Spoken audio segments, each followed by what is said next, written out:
भैया, नींद में क्या सपना देखे हो? कोई गुड?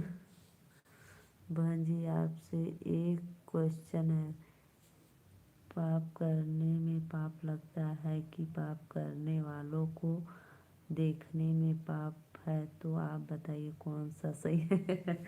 अरे भैया ऐसा क्वेश्चन कर दिला कि हम उलझन में पड़ गईली। नहीं भैया, इसमें पाप करने वालों को पाप लगेगा। देखने अगर वो पाप नहीं करता तो आप देखते नहीं। बताओ, घर परिवार में सब ठीक है, कोई बात नहीं। जो पाप कर रहा है भैया उसी को पाप लगेगा। आपका तो नज़र है भाई, चाहे जिधर देखोगे अगर सामने पड़ गया तो देखना ही पड़ेगा ना।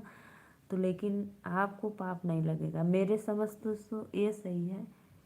अगला इंसान अगर वो नहीं करता तो आप कहाँ से उसको देखते, ये बताओ।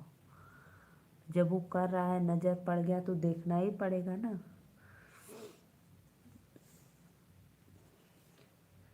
तो देखने वालों को पाप नहीं